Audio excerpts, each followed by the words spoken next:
ચેનલમાં સર્વે મિત્રોનું હાર્દિક સ્વાગત છે।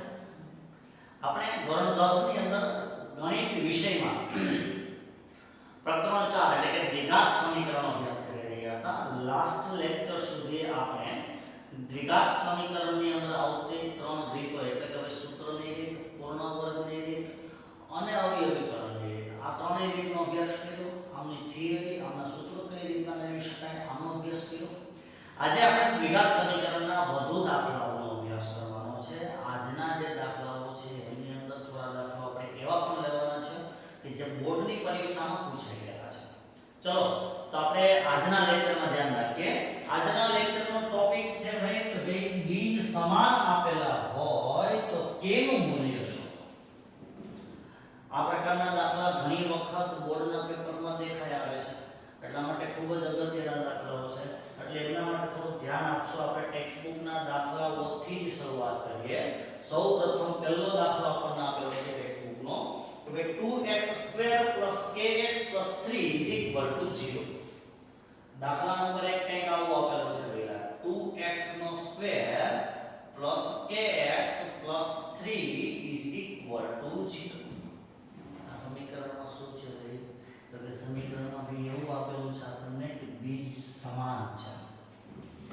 બીજ સમાન હોય તો તમે જરા થોડું વિવેચકનું ધ્યાન રાખજો। વિવેચકની અંદર શું હતું બેટા?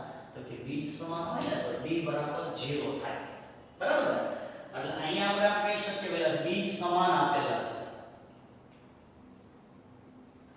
બીજ સમાન આપેલ છે। બીજ સમાન આપેલ હોય તો આપણે અહીંયા આવું લખી શકીએ પેલા d = 0, બરાબર? ઓકે સર, હવે અહીંયા શું કરું છું ભાઈ? d ની કિંમત મૂકું છું ભાઈ। d ની કિંમત શું થશે બેટા મારી પાસે? તો કે b² - 4ac = શું થવું જોઈએ પહેલા? 0 થવું જોઈએ। ઓકે, ચલો ઓકે। હવે હું શું કરું છું તો કે આમને સામેની બાજુ લઈ લઈએ। હા, તો આપણને આવું મળે પહેલા b² સોરી સામેની બાજુ જશે તો શું થશે ભાઈ? b² = 4ac। ઓકે, ચલો હવે મારે શું જોવાનું છે અહીંયાથી? તો કે ભાઈ b છે એમની વેલ્યુ આપણને સમીકરણમાં કેટલી આપેલી છે, a ની વેલ્યુ કેટલી આપેલી છે, c ની વેલ્યુ કેટલી આપેલી છે એ મારે જોવાનું છે। એમની કિંમત અહીંયા મારે મૂકવાની થશે। હવે આમને કહીશું પહેલા આપણે a, આમને કહીએ બેટા સ્મોલ b અને અહીંયા છે સ્મોલ c। a b અને c જો છેદમાં નથી, આમની વેલ્યુ આ છે, બરાબર? તો અહીંયા આપણે b ની કિંમત કેટલી છે ભાઈ મારી પાસે? k છે, તો હું અહીંયા લખી શકું છું k² = 4। a ની કિંમત કેટલી છે બેટા? a ની કિંમત 2 છે એટલે ગુણ્યા 2 લખું છું। c ની કિંમત કેટલી છે ભાઈ? તો કે 3 છે। રેડી? અહીંયા સુધી કઈ પ્રોબ્લેમ નથી, કારણ કે આપણને જે આ d છે ને d ના સૂત્રની ખબર જ છે, આપણે કઈ નવી વસ્તુ કઈ બહારથી લાવ્યા નથી। હવે અહીંયા શું કરું છું તો કે ભાઈ આપણને આવું મળે છે બેટા k² = 4 * 8 ને 24 એટલે 24 અને આપણે વર્ગમૂળ કાઢવા બેસીએ તો k = +4 - 24। આ પ્લસ ઓર માઈનસ શા માટે આવે આપણે એક આગળના લેક્ચરમાં ચર્ચા કરી લીધેલી હતી, એટલે અહીંયા 24 નું વર્ગમૂળ કાઢવા બેસીએ તો ભાઈ k = જો 24 માટે કંઈક આપણે આવું લખી શકીએ છીએ। કેટલા પૂર્ણ વર્ગની રીતમાં આપણે જોઈએ, આના બે ભાગ પાડવાના, એક પૂર્ણ વર્ગ હોવો જોઈએ તો આપણે શું કહી શકીએ? 6 * 24 6 * 4 આવું થશે ને? તો 4 નું વર્ગમૂળ તો કે +2 અને વર્ગમૂળમાં 6, k ની વેલ્યુ મને કંઈક આ રીતની જોવા મળે, બરાબર? આના એક બે દાખલાની આપણે ઘણા બધા દાખલાઓ લઈશું। દાખલા નંબર બીજામાં જઈએ। બીજો દાખલો પણ આપણે ટેક્સ્ટ બુકનો જ ગણીએ। ટેક્સ્ટ બુકની અંદર બીજો દાખલો મને કંઈક આ રીતનો આપેલો છે, ધ્યાન આપશો કે ભાઈ kx સાથે x - 2 અને +6 = 0। kx સાથે x - 2 +6 = 0। આવો સરસ મજાનો દાખલો આપણને ટેક્સ્ટ બુકમાં આપેલો છે। આ દાખલાને આપણે શું કરીએ તો કે સૌપ્રથમ તો મારે આને દ્વિઘાત સમીકરણમાં ચેન્જ કરવો પડે, ફેરવવો પડે। દ્વિઘાત સમીકરણમાં ચેન્જ કરીએ એટલે મતલબ આ બંનેનો ગુણાકાર થશે, એ બંનેનો ગુણાકાર થાય એટલે શું થશે? પહેલા kx², બરાબર? પછી આ બંનેનો ગુણાકાર થશે, એ બંનેનો નો ગુણાકાર થશે એટલે -2kx and +6 is equal to 0. a બરાબર કેટલા છે તમારી પાસે અહીંયા તમે જોઈ શકો છો બેટા a બરાબર k કહી શકીએ આપણે, b is equal to -2k કહીએ and c is equal to 6 કહીએ. બંને બીજ સમાન આપેલા છે. બંને બીજ સમાન આપેલા હોય તો હું શું કરું છું તો કે ભાઈ આપણે આ લીટી લખવી પડે. શું લખવું પડશે પહેલા તો કે ભાઈ બંને બીજ સમાન છે. બંને બીજ કેવા થશે? સમાન છે. બંને બીજ સમાન હોય તો આપણે સારી પેઠે જાણીએ છીએ d બરાબર 0 થાય. d બરાબર 0 થાય તો આપણને ખબર છે d ની કિંમત b² - 4ac બરાબર શું થાય પહેલા 0 થશે. હવે 4ac ને સામેની બાજુ જવા દઈએ આપણે, તો અહીંયા આપણને એવું મળે ને b² is equal to 4ac. Okay, ચલો હવે અહીંયા તમે જોઈ શકો છો બેટા b ની કિંમત છે ભાઈ -2k કાઉન્સ ઉપર સ્ક્વેર અહીંયા 4.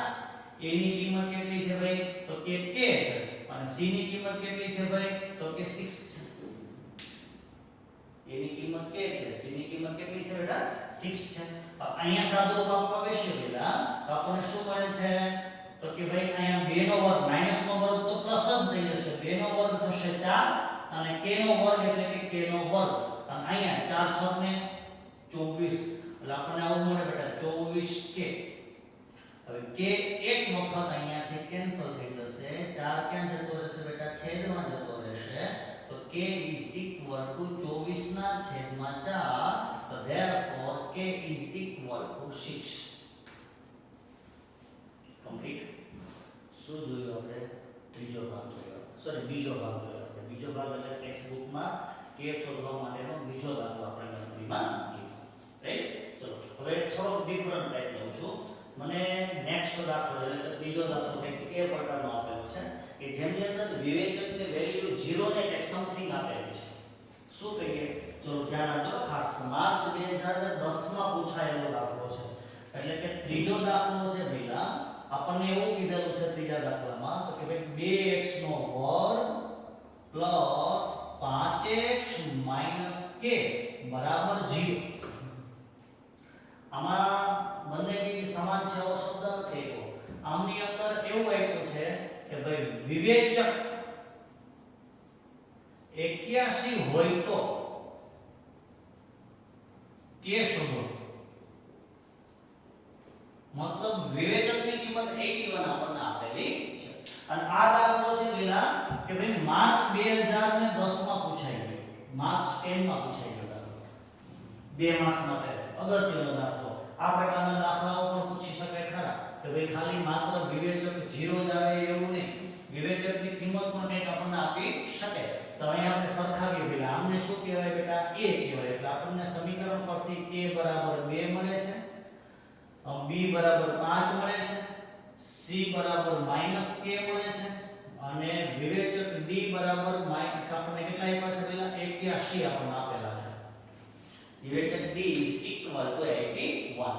નેક્સ્ટ શું કરીએ છે તો આપણે આવું લખી શકીએ પહેલા d is equal to b² minus 4ac. આપણી પાસે સૂત્ર તો છે જ.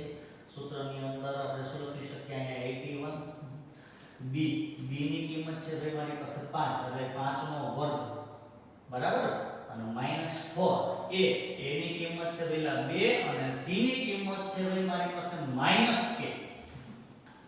કમ્પ્લીટ. ઓકે, અહીંયા 25 થશે એટલે અહીંયા 81 is equal to 25 minus minus plus 4 દુને 8 8k.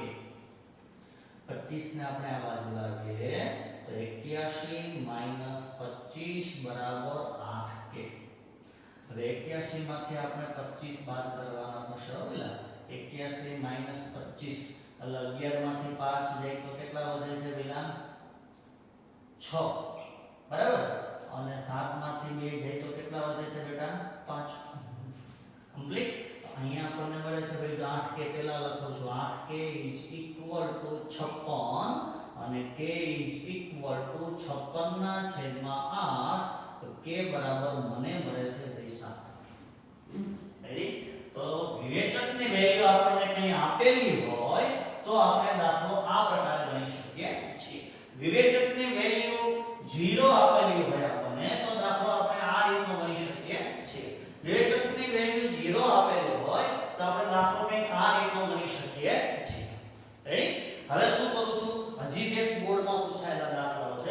સહેજ થોડા ડિફરન્ટ ટાઈપ, થોડાક તમારા માટે હાર્ડ પડે એવા દાખલાઓનો આપણે ઉપયોગ કરીએ. ચલો આ ભાગ એમના માટે આ ભાગ હું અત્યારે રિમૂવ કરું છું.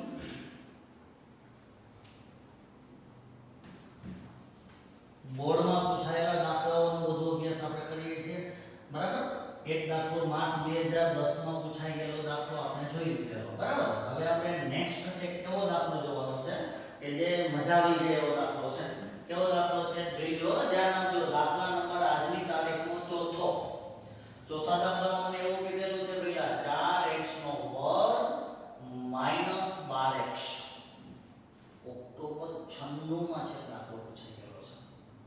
4x નો વર્ગ - 12x અને પ્લસ અહીંયા લખ્યું છે બેટા 10k + 7. આનો છેદ આપેલો છે પછી 0 આપ્યું છે.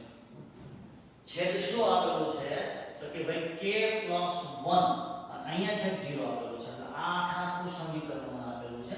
આની અંદર એવું કીધેલું છે બીજ સમાન હોય તો k ની કિંમત મેળવો. હવે આ દાખલો પૂછાઈ ગયો છે ઓક્ટોબર 96. પેલા ઓક્ટોબરમાં પણ એક્ઝામ લેવાતી. હવે સાહેબ અહીંયા તમે જો સરખામણી કરો છો તો અહીંયા a બરાબર મને મળે છે 4, b બરાબર મને મળે છે 12 અને કેવા માઈનસ એન્ડ c મારી પાસે રહે છે 10k + 7 અને k + 1. બરાબર. ઓકે, ચલો આપણી પાસે ખબર જ છે કે બંને બીજ સમાન છે. બંને બીજ સમાન હોવાથી શું લખી શકીએ પહેલા આપણે 1 થી 2 થી તેથી d આપણે 0 લખી શકીએ. બરાબર. આપણે જે જૂની રીત હતી એ જ રીતમાં ચાલવાનું છે. આપણે નવી કઈ વસ્તુ કરવાની થતી નથી. ખાલી એક આ c જે આપણને આપેલો છે એમની અંદર અંશ અને છેદ બંને વસ્તુ આપેલી છે. એક નવીન આપણા માટે આ દાખલા માટે છે. હવે અહીંયા આપણે આવું લખી શકીએ પહેલા b² - 4ac = 0. અહીંયા આપણને આવું મળે છે પહેલા શું b² = 4ac. ઓકે, ચલો b ની કિંમત છે ભાઈ મારી પાસે -12. -12 નો વર્ગ 4. a ની કિંમત છે બેટા 4. c ની કિંમત તો કે મોટી બધી કિંમત છે આની c ની. કેટલી છે ભાઈ તો કે 10k + 7 અને છેદમાં k + 1. જોઈએ અહીંયા 12 નો વર્ગ તો આપણને આવડતા જ હોવા જોઈએ. 12 નો વર્ગ કેટલો થશે પહેલા 144. અહીંયા કેટલા મળ્યા છે બેટા તો કે 100 મળ્યા છે. અહીંયા શું છે તો કે કાઉન્ટ્સને જ્યાં સુધી બહાર રેડી ન થાય ત્યાં સુધી છોડવાનું નહીં. 10k + 7 / k + 1 ઇન્ટુ બ્રેકેટમાં છે. ઓકે, ચલો હવે હું શું કરું છું તો કે ભાઈ આ 16 ને અહીંયા છેદમાં લાવીએ છીએ. આપણે 16 ને છેદમાં લાવીએ એટલે અહીંયા શું થશે 16 ના 144 ના છેદમાં 100. બરાબર. 144 / 16 એટલે ડાયરેક્ટ 9 વધે છે. તમે બધા હોશિયાર છો, આવડે છે એમ માનીને ડાયરેક્ટ આગળ વધી જાવ છો. અહીંયા શું મળે છે પહેલા તો કે 10k + 7 છેદમાં k + 1.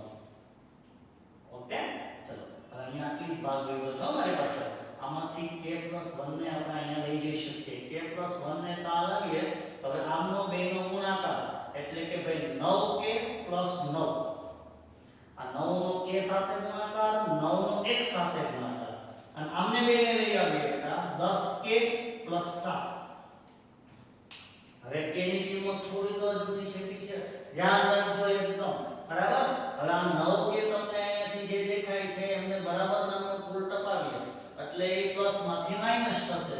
7 અહીંયાથી જે તમને દેખાય છે એમને બરાબર નામનું કુલ ટપાવીએ એટલે 9 - 7 10k - 9k તો therefore 2 = k. મતલબ k ની કિંમત કેટલી મળી છે પેલા 2 મળે છે. એટલે ક્યારેક છે કે ભાઈ થોડો તમને વિદ્યાર્થી મિત્રોને મુશ્કેલીમાં નાખવા માટે આવા દાખલાઓની રકમ આપી શકે છે. બરાબર. એટલે ત્યારે વિદ્યાર્થી મિત્રો શું થાય છે અટવાઈ જાય છે. બરાબર. ચલો હજુ એક દાખલો જોઈ લઈએ. દાખલા બોર્ડમાં પૂછાયેલા દાખલાઓનો જ અત્યારે આપણે અભ્યાસ કરવાનો છે. હજુ એક નવા દાખલાની અંદર જઈએ. દાખલા નંબર 5 આજની તારીખનો જોવા જઈએ તો મને કંઈક આવું રીતનું આપેલું છે ભાઈ k + 1 x નો વર્ગ પછી માઈનસ પછી અહીંયા બગડો કાઉન્સની અંદર k - 1 કાઉન્સ પૂરો અને સાથે x અને +1 બરાબર 0. આ દાખલો વિદ્યાર્થી મિત્રો જુલાઈ 2015 માં બોર્ડની પરીક્ષામાં પૂછાઈ ગયો. બોર્ડની પરીક્ષામાં જુલાઈ 2015 ની અંદર પૂછાઈ ગયો. બરાબર? ઓકે. ચલો હવે હું શું કરું છું તો કે આની અંદર તો સાહેબ x² ની સાથે જે છે એને આપણે a કહીએ એટલે a બરાબર k + 1 છે. પછી આમની સાથે જે છે એને આપણે b કહીએ એટલે b બરાબર -2 કાઉન્સમાં k - 1 છે અને c બરાબર પહેલા મારી પાસે 1 છે. રેડી? ઓકે.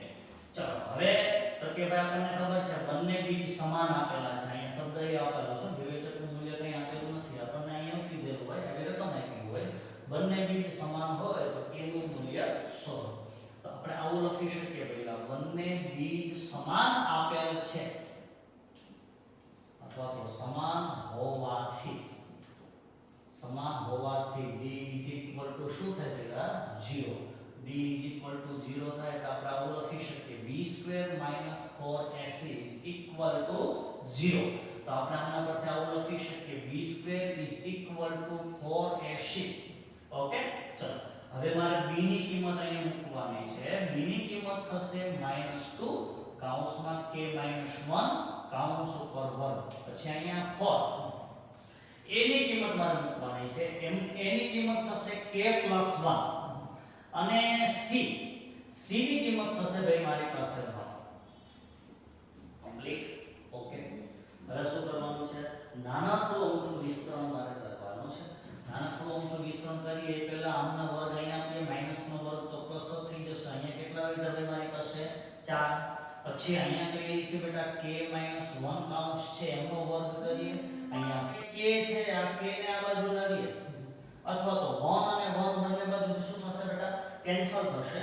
1 અને 1 બંને બાજુથી કેન્સલ થશે એટલે k² - 2k = k. k ને સામેની બાજુ લાવીએ તો ભાઈ k² = 3k. તો મળે k અને k બંને બાજુથી એક વખત કેન્સલ આવું થઈ શકે. હા અથવા તો તમે આમને આ રીતના કરી શકો છો બેટા કે ભાઈ k² - 2k - k = 0. અમને આપણે આ બાજુ લાવીએ તો આપણી પાસે કંઈક આવું મળે k² - 3k = 0. બંનેમાંથી k કોમન નીકળે k - 3 બરાબર 0. તો ધેરફોર આપણી પાસે બે કિંમતો મળે છે. એક તો k બરાબર 0 મળે અને એક તો k - 3 બરાબર 0 એટલે કે ભાઈ k બરાબર 3 મળે. k બરાબર 0 મળે અને k બરાબર કેટલા મળશે ભાઈ 3 મળશે. એટલે આવું સમીકરણ જે આપણને આપેલું હોય એમના કેટલા બીજ મળ્યા બેટા k ની કિંમત કેટલી મળી છે અહીંયા બે કિંમત મળેલી છે.